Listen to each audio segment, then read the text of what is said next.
suliranin, lahat ay aking kakayanin, pagkat ikaw ay kapiling. Subukin man ng panahon, mananatili sa'yo, Panginoon.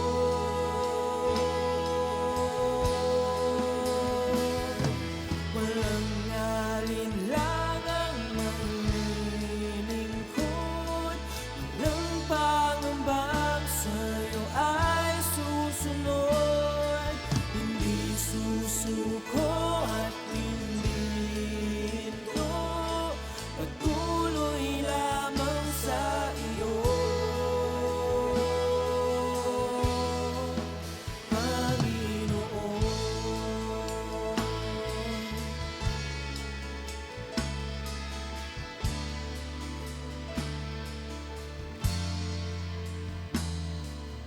Ikaw ang aking paglilingkuran, kahit saan dalhin.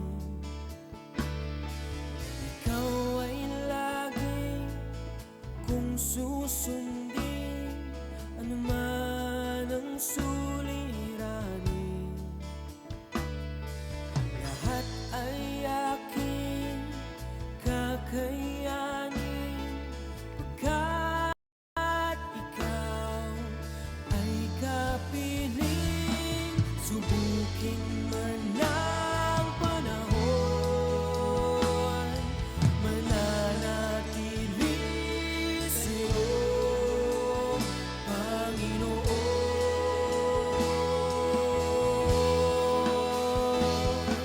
Walang alinlangang maglilingkod. Praise God! Magandang umaga po sa bawat isa.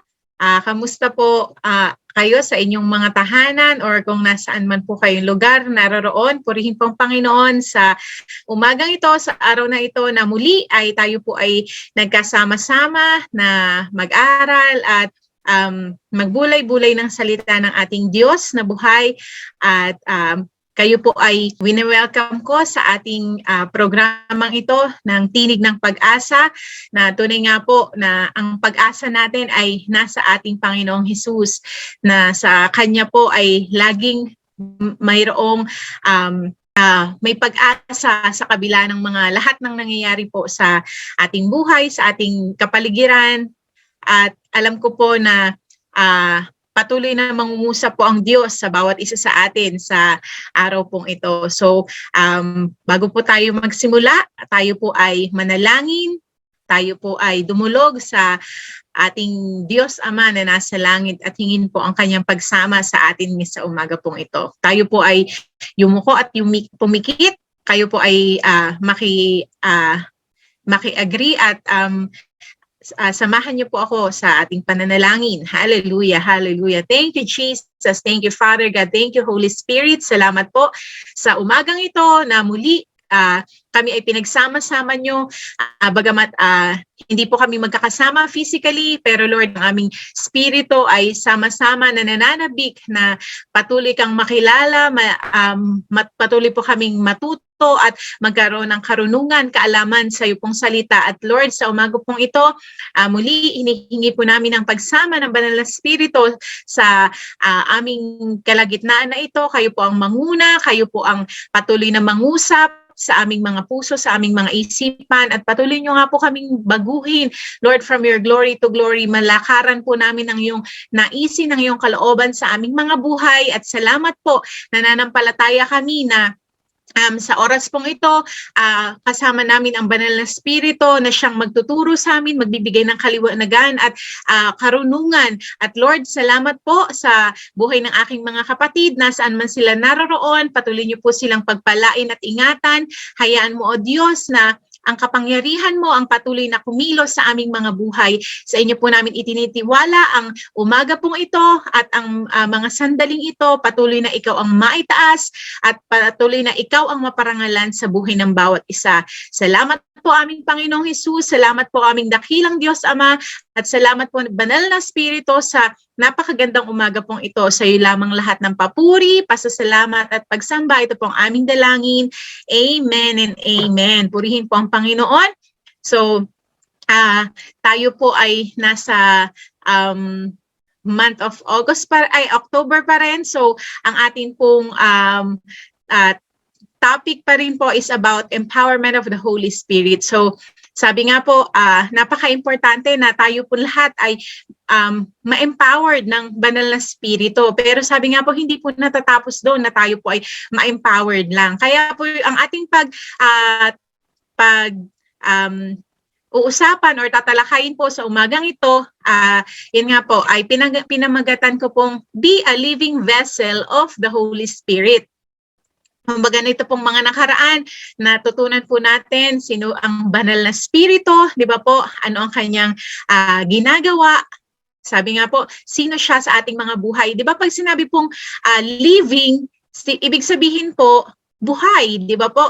Living vessel, sabi nga po, tayo po ay maging buhay na kumbaga tahanan ng banal na spirito. Dahil nga po lalo na po sa mga huling kapanahunan na to, the Lord wants to move into our lives through the power of the Holy Spirit. So sama-sama po tayong buksan. Kung kayo po ay may mga Biblia, samahan niyo po ako sa Acts 2 verse 4. Ito po yung ating pinaka-key verse. Sabi po dito, and they were all filled with the Holy Spirit and began to speak with other tongues as the Spirit gave them utterance. Ayan po. So, hinighlight ko po dito yung filled with the Holy Spirit. Ayan po, tayo po ay pinuspos ng banal na spirito. Actually, ito po yung, yun nga po, yung panahon na nung ang mga disciples ay nandun po sa upper room, hinihintay po nila yung promise. Yan nga po, sabi nga po, they were filled with the Holy Spirit. At sabi nga po, yung panahon po na yon ay hindi, kumbaga hindi lang po doon nagkaroon ng ng infilling of the Holy Spirit or pinuno sila ng banal na spirito. Maging sa atin pong mga kapanahunan ngayon, as we have that kind of relationship with our Lord Jesus Christ, sa atin pong Diyos Ama, na naka-reconnect po yung relationship natin sa Kanya. At yun nga po, we are walking with Him. Sabi nga po, yung pong nandiyan po ang banal na spirito na He wants us to be filled with Him. At yun nga po, dahil meron po siyang purpose, hindi lamang po basta maranasan natin ang kanyang, ang presensya ng banal na spirito na every time po na meron tayong mga soaking or mga, pag nasa church po tayo, di ba, pag may mga services, hindi lang po doon natatapos ang infilling ng Holy Spirit. Nais niya po na even in every day of our lives ay patuloy po natin siyang maranasan at patuloy po tayong lumakad kasama niya. Sabi nga po, maging living vessel po tayo ng banal na spirito. Makikita po natin sa 1 Corinthians 6 verse 19 to 20. Sabi po dito, or do you not know that your body is the temple of the Holy Spirit who is in you, whom you have from God, and you are not your own? For you were bought at a price, therefore glorify God in your body and in your spirit, which are God's. Ayan po. So, sabi nga po, napakalinaw po dito na simula po nung ibinigay po natin ang buhay natin sa Panginoong Jesus, at yun nga po, we allow ourselves to be changed by Him, to walk in His righteousness, to walk in His holiness, to walk in His word. Sabi nga po, ang banal na spirito po ay nanahan sa ating mga buhay. He resides in us. Sabi nga po, di ba, dito, our body is the temple of the Holy Spirit.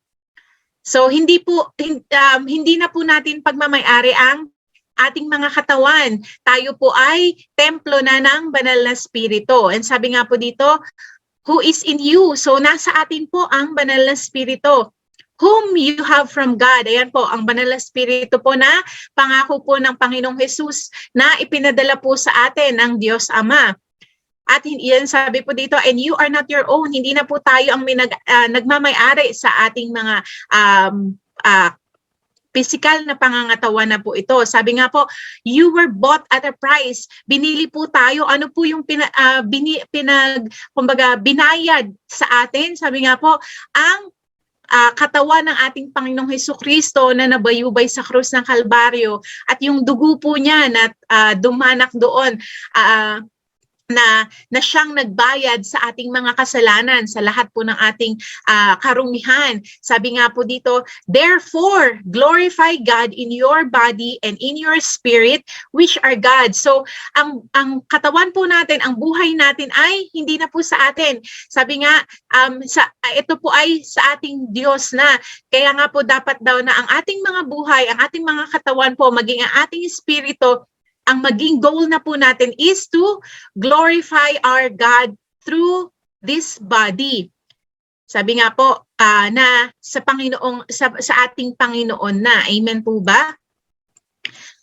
So, meron lang po akong ilang ibabahagi sa atin sa umaga pong ito, how to become a living vessel of the Holy Spirit. Ayan po, sabi nga po, yun nga po, nabasa natin kanina sa 1 Corinthians, diba, na yun nga po, hindi na po tayo ang nagmamay-ari ng buhay natin. So, ang banal na spirito na po, He dwells in us. Na kaya po, dapat matutunan po natin na tayo po ay patuloy na lumakad na kasama niya po, hindi lang pag nasa church po tayo or nasa mga gatherings tayo. Sabi nga po, especially in everyday of our lives, makikita po natin ano yung mga ginawa po ng disciples after po ng outpouring or nung pong they were filled by the Holy Spirit or by the Spirit of God. Makikita po natin dito sa Acts 2 verse 42 to 43, ayan, una po natin, how to become a living vessel of the Holy Spirit.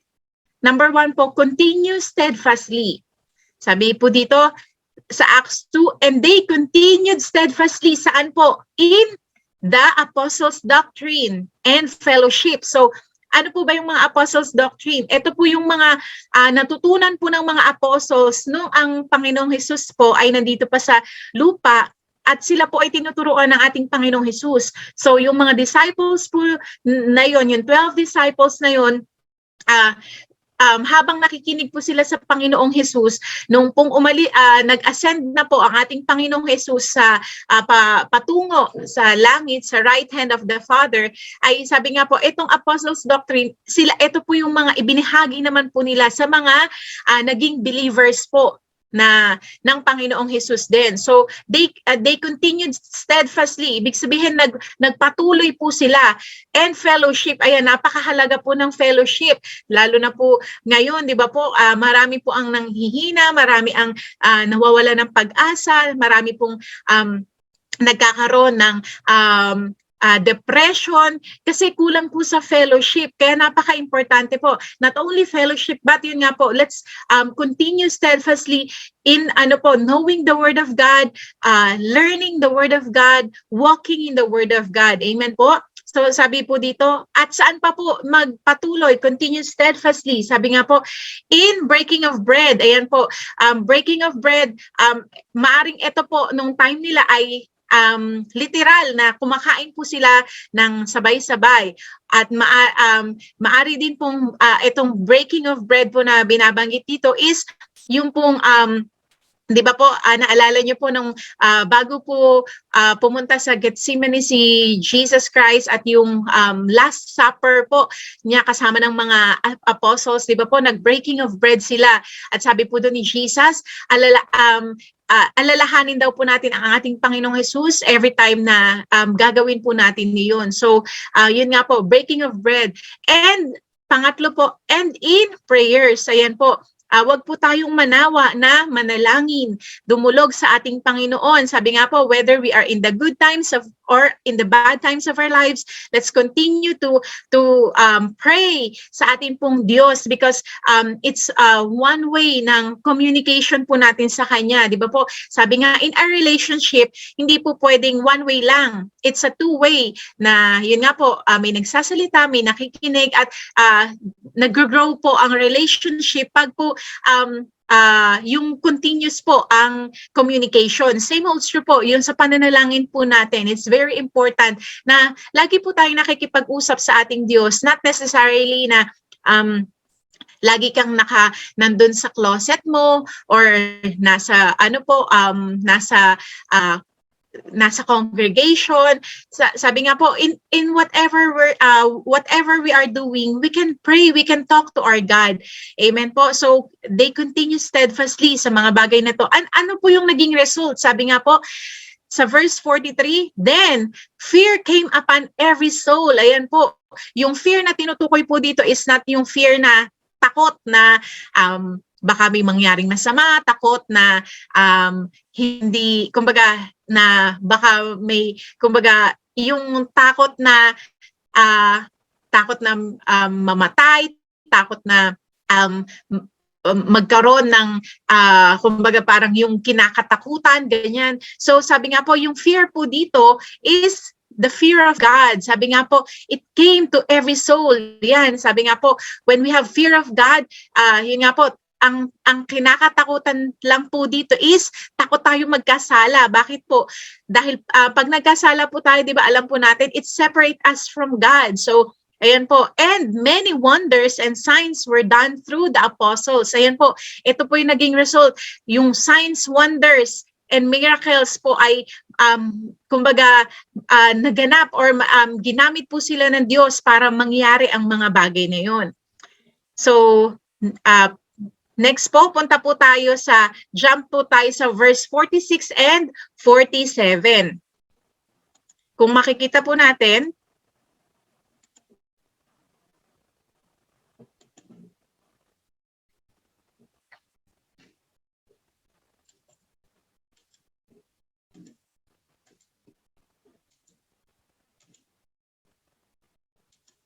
sabi po dito, so, continuing daily with one accord in the temple and breaking bread from house to house. Ayan po.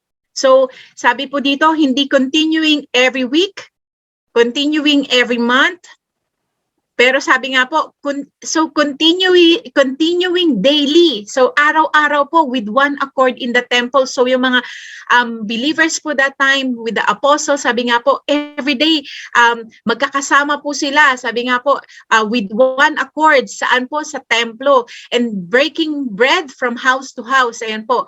And they ate their food with gladness and simplicity of heart, praising God and having favor with all the people. Ano po yung naging result na sa ginawa po nila na ito? Sabi po dito sa verse 47, and the Lord added to the church daily those who were being saved. Ayan po. So, every day po may nadadagdag na mananampalataya ng ating Panginoong Hesus sa kanila pong ginawa because they allowed the Holy Spirit to reside into their lives. Na yun nga po, naging living vessel po sila, na hindi lamang po sila na after nung outpouring of the Holy Spirit, after po silang na-filled ng Holy Spirit, wala na silang ginawa. No, meron po silang ginawa. Ayan po, nabasa po natin sa Acts 2, di ba po? Yung ginawa nila. And sa mga ginawa po nilang yon, di ba, makita po natin, ano po yung pagkilos naman po ng Diyos at pagkilos po ng Banal na Espiritu. Sabi nga po dito, the Lord added to the church daily those who were being saved. So every day po may tumatanggap na kaluluwa sa ating Panginoong Jesus. Amen po. Yung mga nadadagdag po ang mga believers. At sabi nga po, isang kaluluwa lang na tumanggap po sa ating Panginoong Jesus, bilyong-bilyong anghel ang nagdidiwang sa langit. At sabi nga po, tunay nga na ito po ay nagbibigay kasiyahan sa puso ng ating Diyos. Kasi po, di ba, Jesus came to seek the lost at yun nga po, hindi lamang po para sa mga mananampalataya na or meron ng relationship kay God, kundi yung mga wala pa rin po. Ayan. So, ayan po ang number one natin, continue steadfastly. Wag po tayong tumigil. Kumbaga, let's continue to the Word of God, to prayer, in prayer, iba po yun nga po, in fellowship, yung pong ating mga nakita kanina sa Acts, ayan po sa Acts 2. And number 2 po, sabi dito, be fruitful and not just faithful. Bakit po? Because God called us not just to be faithful, but to become fruitful, di ba? Makita po natin sa John 15 verse 5, sabi po dito, I am the vine, you are the branches. He who abides in me and I in him bears much fruit, for without me you can do nothing. Ayan po. Sabi nga, si Jesus po nagsasalita dito, as we abide in him at siya po ay sa atin, sabi nga po, katulad ng isang vine na yung branches na nakakabit sa vine, di ba po? Magkakaroon po ng bunga yung yung branches na yon as long na nakakabit po siya sa vine. Sabi nga po, hindi lang, sabi po dito, bears much fruit, dahil ito po ang nais ng Diyos sa atin, na maging fruitful po tayo sa atin pong buhay pananampalataya. At sabi nga po, for without Jesus, we can do nothing. Amen po ba? At sabi nga po, pag wala po, hindi tayo naka-abide kay Jesus, the Holy Spirit won't be able to work into our lives. Bakit po? Kasi, sabi nga po, di ba, our God is one. God the Father, God the Son, God the Holy Spirit. Pag wala po tayong relationship with God the Father, with Jesus, makakamove po ba ang Holy Spirit sa atin? Hindi po. Kaya po napaka-importante na we always abide to our Lord Christ Jesus at siya rin po sa atin. Sabi nga po, para po mag-bear tayo ng much fruit, dahil ito po yung nais niya na sa atin pong buhay. Yun nga po, hindi lang po tayo maging faithful sa Panginoon. Kumbaga, hindi lamang po tayo faithful na umaattend ng church, faithful na umaattend ng mga prayer meetings, prayer gatherings, kahit online. Hindi lamang po tayo maging faithful sa mga ministries natin, but God wants us to be fruitful. At sabi nga po, without Jesus, we can do nothing. We are nothing without Jesus. Kaya po, yun nga po. So, that's as we become a living vessel of the Holy Spirit, we will become fruitful kung iaalaw po natin siya na mag-work into our lives. Amen po ba? At ito po, yung pangatlo. Ayan po, pag po, ito po, nice po ng Diyos na maging fruitful tayo. At kaya po, number 3 natin, be on the move with the Holy Spirit. Kasi po, hindi tayo pwedeng maging fruitful na wala tayong ginagawa. So, kailangan po, let's be on the move with Him, with the Holy Spirit. Kung ano po yung nais ng Holy Spirit na gawin po natin. Naalala ko lang po nung bago po natin basahin itong verse na to, may time po noon na hindi ko po maalala kung saan ako pupunta, pero palabas po ako. At meron pong isang family na balitaan ko po na parang they already want to leave the church, ganyan, kasi may mga nangyayari po. And the Holy Spirit impressed into my heart na dumaan ako doon at ipag-pray ko po sila. Noong una po nag-hesitant ako kasi may lakad ako parang gano'n, di ba? Parang may pupuntahan ka. Pero sabi nga po, because it is the prompting of the Holy Spirit, sumunod po ako, and praise be to God na yun nga po, yung pong family na yun, hindi po dahil sa akin, but because of the work of the Holy Spirit, they stayed to where church had planted them. So, purihin po ang Panginoon. Kung makikita po natin dito sa Acts 3 verse 4 to 10, basahin po natin. Ito po yung story na si John at saka po si Peter ay papunta po sila ng temple to pray. At doon habang papunta po sila sa temple, doon po papasok sila doon sa beautiful gate, meron po doon isang lame man o may isang lumpo na sabi nga po ay nagbebeg or nanlilimos. At ito po, sabi po dito, and fixing his eyes on him. with John, Peter said, ayan po, nakita nila John, ni Peter at John, itong layman na to, yan, sabi, fixing his eyes on him. With John, Peter said, ayan po, sabi po ni Peter dun sa layman, look at us. So he gave them his attention, expecting to receive something from them.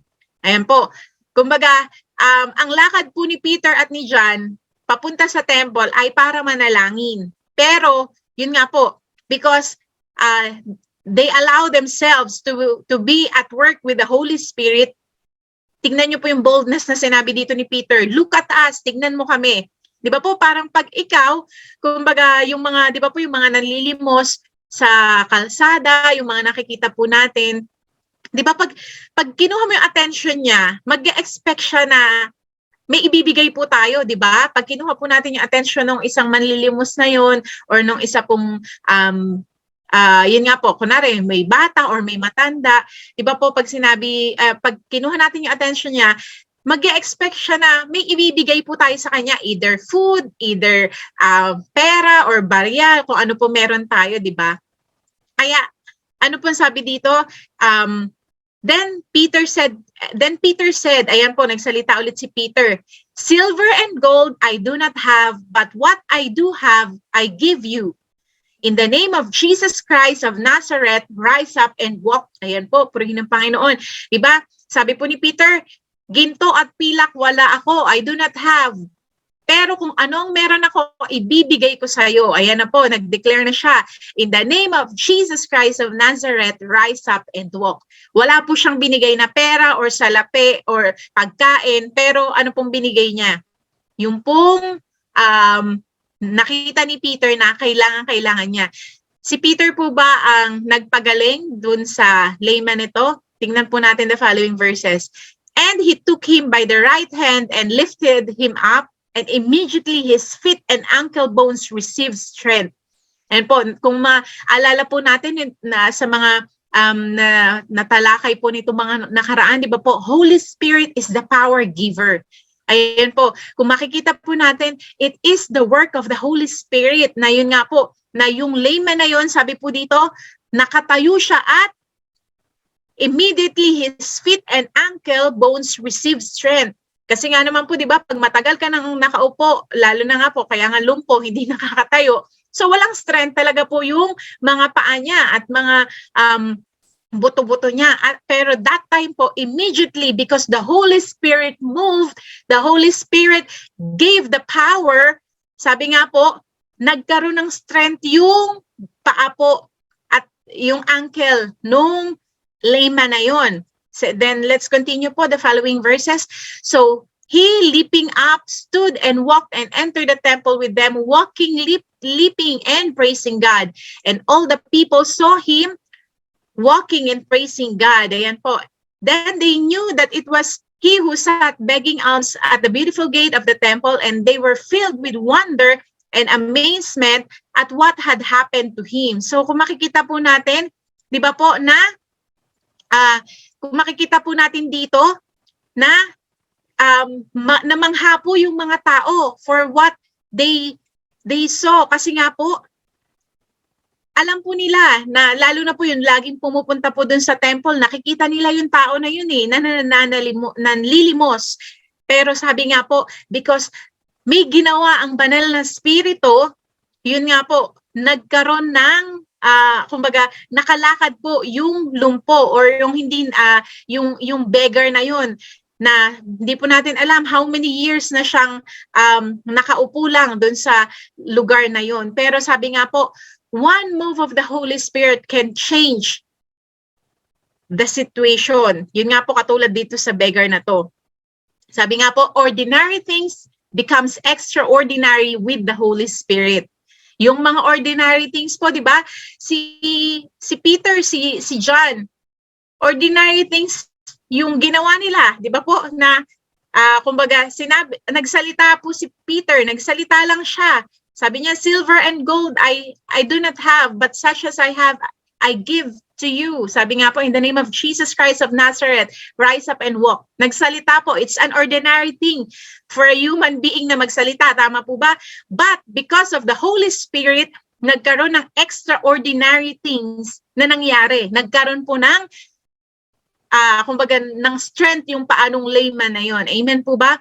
And sabi nga po, natural things become supernatural when the Holy Spirit moves. So yan po, yung mga natural lang na nangyayari, yun nga po, when the Holy Spirit moves, it becomes supernatural. Sino po ang may gusto na maka-experience ng extraordinary things, ng mga supernatural things? Yung sabi nga po, we have to have that kind of relationship with the Holy Spirit. Kasi po, siya lang yung, He is the power giver. Siya lang po yung makakagawa nun.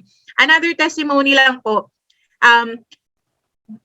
every time po na may nararamdaman ako sa katawan ko na hindi maganda,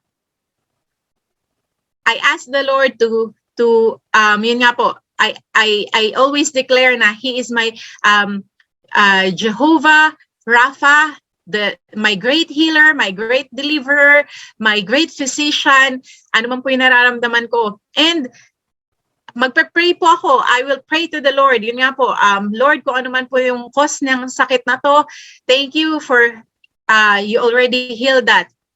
It's ordinary thing na mag-pray po tayo, di ba? But the healing, it is yun nga po, yung power ng Holy Spirit na ang mag-move. At marami na po akong experiences na nakikita ko po how the Holy Spirit moves sa akin pong buhay na, yun nga po, instead na, naalala niyo po yung last time na meron po akong naramdaman na parang bukol dito sa dibdib ko, na yun nga po, habang naliligo ako, I just prayed. Di ba po, prayer is a natural thing or ordinary thing po sa ating mga mananampalataya. But the extraordinary there, the supernatural that had happened there, instantly po nawala yung bukol na naramdaman ko po sa dibdib ko.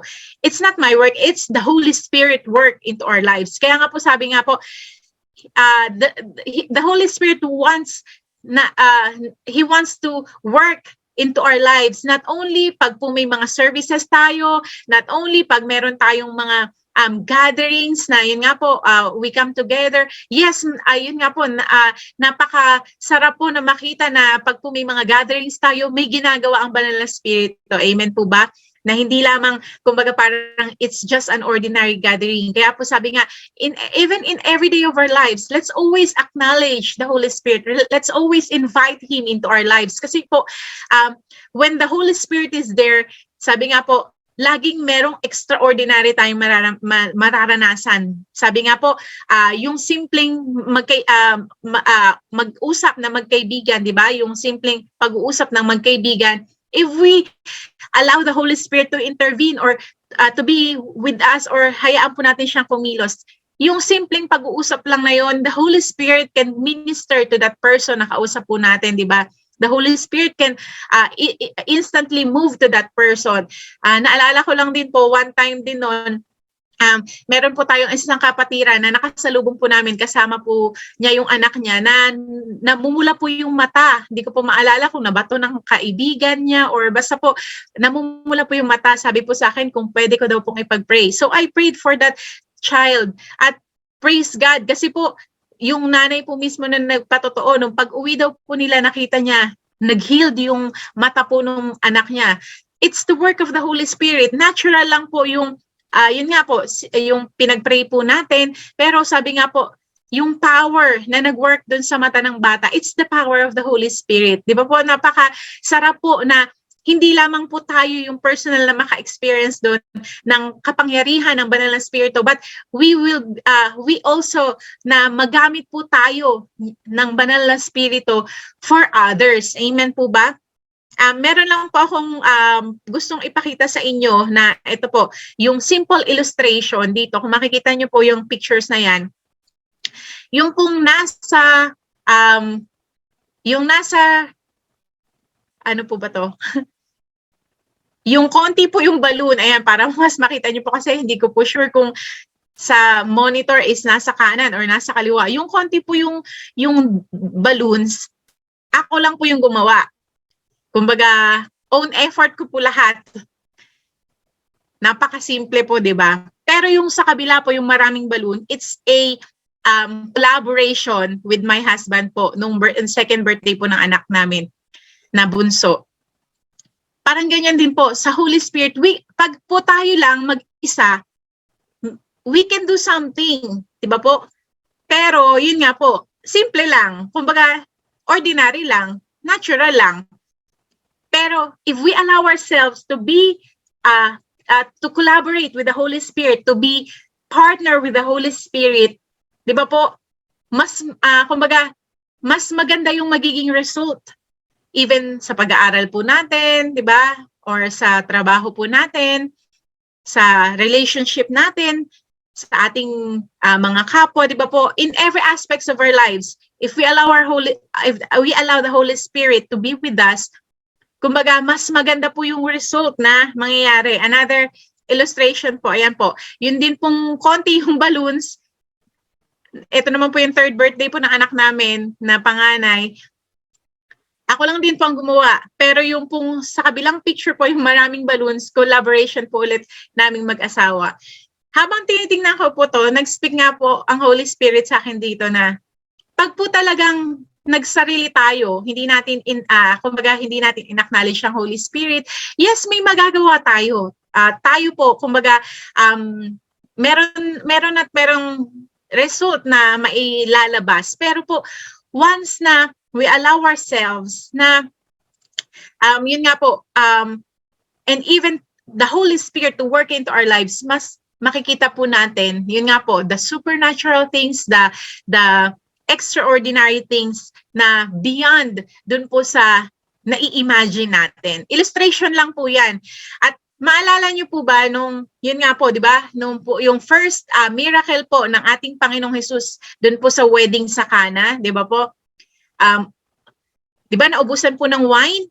Ordinary things po yung pinagawa dun sa mga apostles. Anong sabi? Mag-igib kayo ng water, sabi ni Jesus. Di ba po? Punuin nyo yung mga water pot ng water. Pero, yun nga po, when the Holy Spirit moves through our Lord Christ Jesus, di ba po, yung water naging wine. It becomes extraordinary.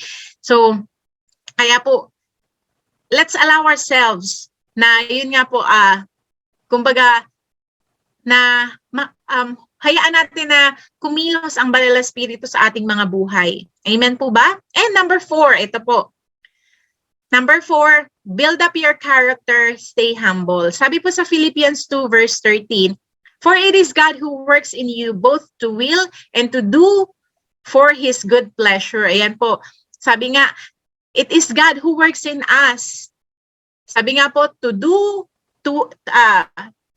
both to will and to do for His good pleasure. So, it's God who is working into our lives.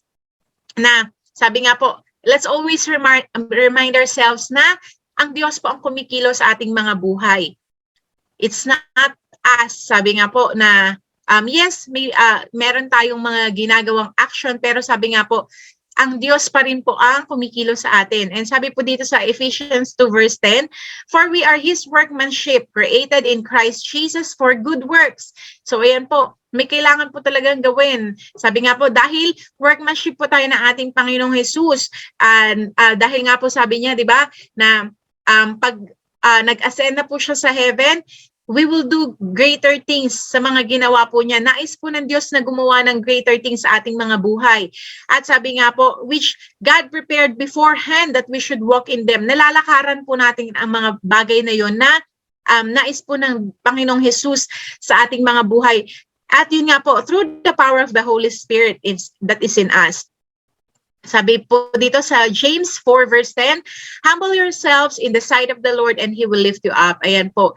Bakit po we have to always humble ourselves? Kasi nga po, di ba, katulad po noon, di ba po, yung mga pag may naka-experience na po tayo na yun nga po, the Holy Spirit is working into our lives na may gumagaling, merong pag nagpe-pray po tayo, merong kumbaga nakikita natin how God transform lives. Sabi nga po, let's always acknowledge it's not us. Ginamit lang po tayo ng Diyos, but it's always God who is working, di ba po?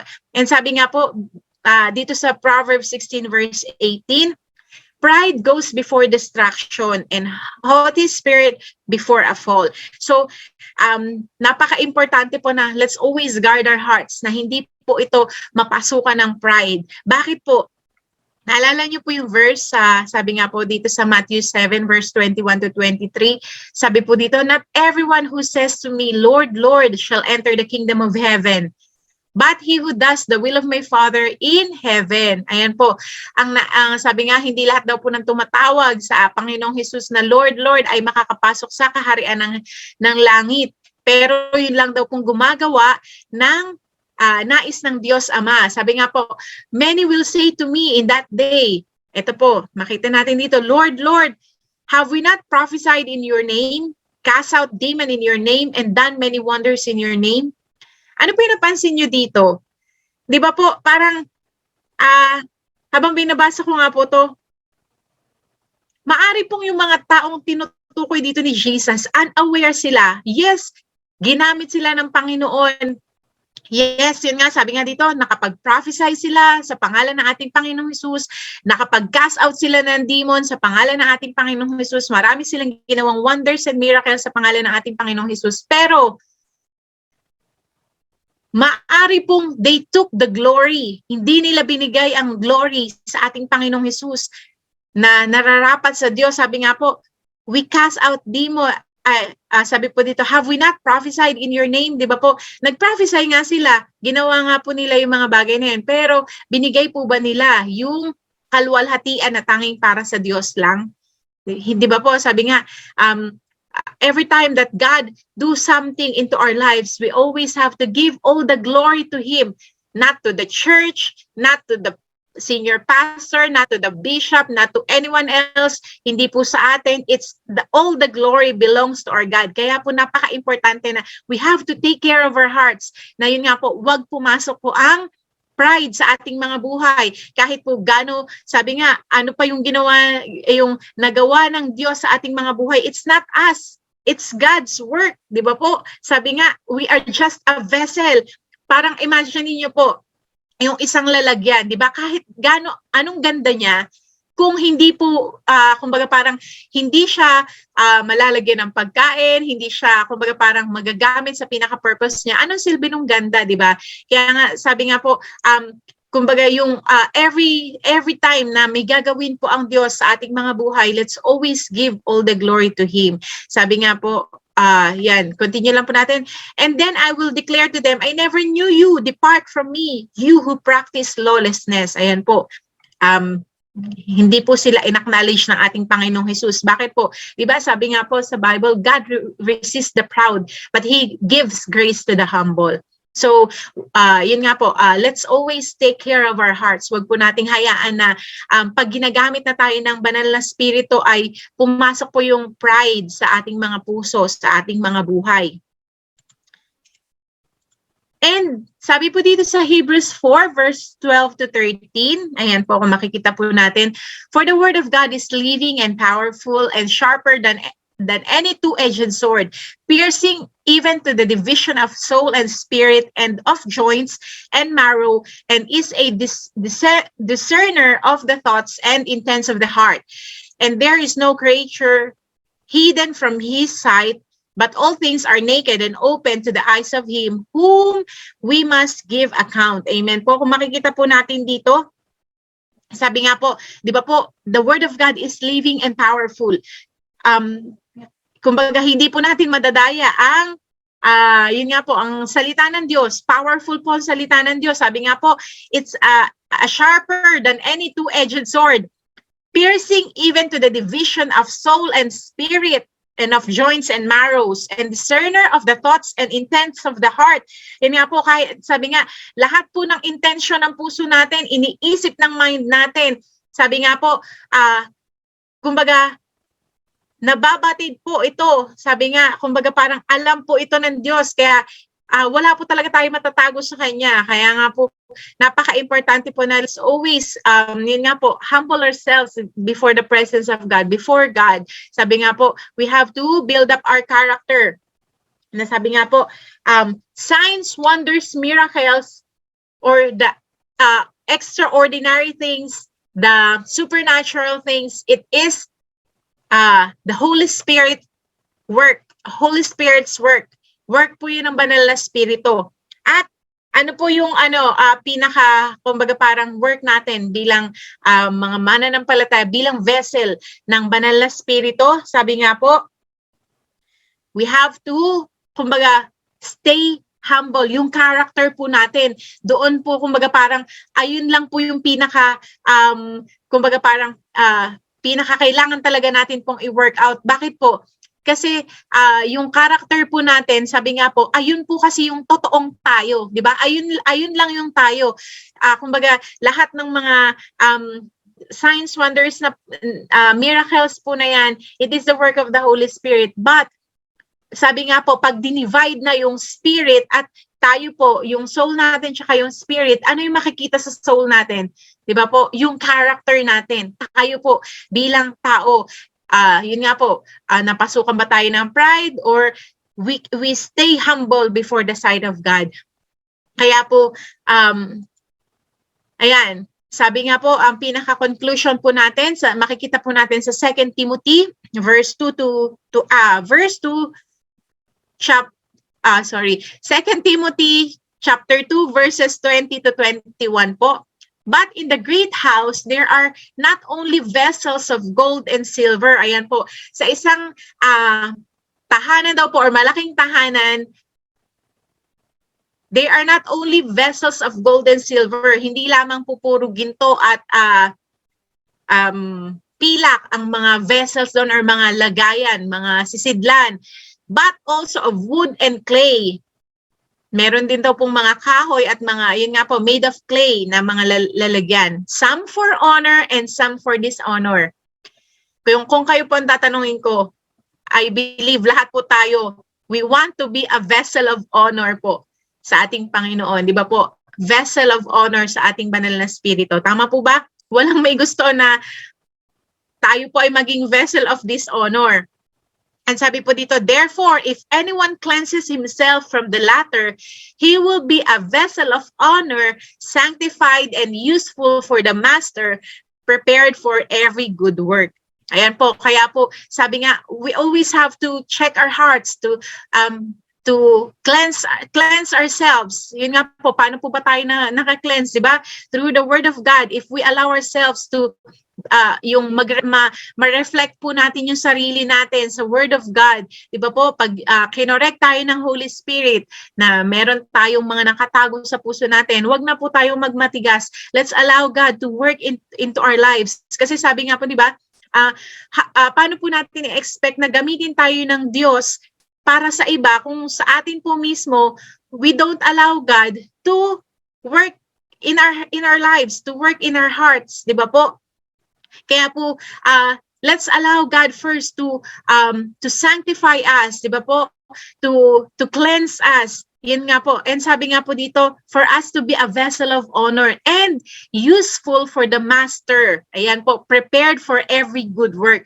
Pag po nakita po ng Diyos na ready na tayo, kumbaga, yun nga po, nahubog na tayo katulad po ng isang clay, di ba po, sa potter's hand. Pag nakita po ng potter na yun na okay na, pwede na, kumbaga, nahubog na, natuyo na po yung pot na yon, yung clay na yon, di ba? Ready for display na siya. Kumbaga, pwede nang magamit. Ganun din po sa buhay ng bawat isa sa atin. God wants to use each and every one of us. Pero sabi nga po, a blind man cannot lead another blind man. Di ba po? Kaya po kailangan tayo po mismo, let's allow our lives, our hearts to see what God wants into our lives para po magamit din po tayo ng Panginoon to others, di ba po? Kumbaga, iba po yung tayo lang yung, kumbaga, nakikinig, di ba po? Iba yung tayo lang yung nakaupo kesa dun sa tayo na yung ginagamit ng Diyos to pray for others, to encourage others, to share the Word of God, to share the love of God to others. Amen po ba? Kaya po sa umaga pong ito po ang dalangin ko sa bawat isa sa atin, that each one of us will be able to be used by God as a vessel of honor for Him and to be a useful a vessel po ng ating Diyos sa mga naisin niya pong gawin sa bawat isa sa atin. Amen po. For us to be a blessing to others, not just for us, ourselves to be blessed, but for us to be a blessing also to others. Amen po ba? So, purihin po ang Panginoon ngayong umagang ito. Tayo po ay sama-samang manalangin. Hallelujah, hallelujah. Lord, salamat po sa umaga pong ito. This is our prayer, O God, that each and every one of us, Lord, will be a living vessel of the Holy Spirit. Na ang bawat isa po sa amin, O God, will be a vessel of honor before you, O God. Na magamit mo po ang bawat isa sa amin, not by our own might, not by our own power, but by thy Holy Spirit, which is into our lives. Na Lord, sa umaga pong ito, dalangin ko po na patuloy na, Lord, magkaroon ng kauhawa ng puso ng bawat isa sa amin, na hindi lamang po kami masatisfy na filled ng Holy Spirit, but katulad po ng mga apostles, na mga disciples mo, they did something, na hindi po sila nanatili lang kung nasan sila. Lord, I pray, patuloy niyo nga rin pong bigyan ng puso na makapagpakumbaba, a humble heart, ang bawat isa po sa amin. Tulungan niyo po kaming bantayan ang aming mga puso, that once na ginagamit mo na po kami, we will always give all the honor, we will always give all the glory to you alone, O God, na wala po kaming makukuhang glory, walang sino mang church or iglesia or tao na Lord, magkukuha ng mga glory na yun. But Lord, help us always to give all the glory to your holy name alone. Because Lord, you know, oh God, you can search, you can discern even the intents of our hearts. So God, ang mga nakatago po sa aming mga puso ay nababatid mo. Wala pong nalilingid sa'yo. At Lord, salamat sa mga salita mo na aming napagbulay-bulayan, na aming napag-usapan po ngayong umagang ito. Patuloy nga po na gamitin mo po kami from your glory to glory.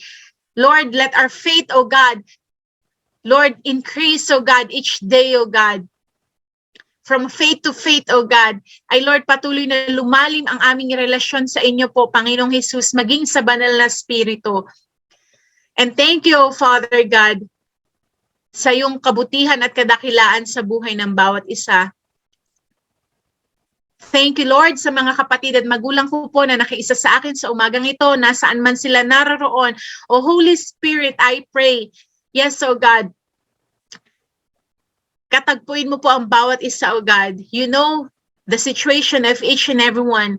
You know, O God, Lord, exactly where we are, O God, in our walk with you, in our relationship with you. Dalangin po namin, O God, na ang Lord, mag-deepen po ang aming relasyon sa iyo, O God, at ang Lord, ang aming pong pakikipag-ugnayan sa banal na Espiritu. We want us, O God, to be a vessel for you, O God, for your glory alone, O God. Thank you, Lord. Salamat po. Ang iyong pagpapala, ang iyong pakikipisan, O God, ang iyong pagsama ay patuloy naming, Lord, inaangkin, O God, sa pangalan ng aming Panginoong Hesus. Salamat po, Banal na Espiritu. Salamat po, Diyos Ama, sa umaga pong ito. Receive all the highest glory, honor, thanksgiving that belongs to your holy name alone. These things we pray. Amen and amen. Salamat po sa pakikibahagi po sa akin sa umaga pong ito. At mamaya pong gabi ay atin pong Thanksgiving night. Inaaniyahan ko po ang bawat isa na patuloy po tayong magsama-sama, hindi man physically but in our spirit, to worship God, to give thanks to Him, for He is good and His mercy endureth forever. So purihin po ang Panginoon ngayong umagang ito. Salamat po sa buhay ng bawat isa. At alam ko po na ang Diyos ang patuloy na kikilos sa ating mga buhay. To God be all the glory.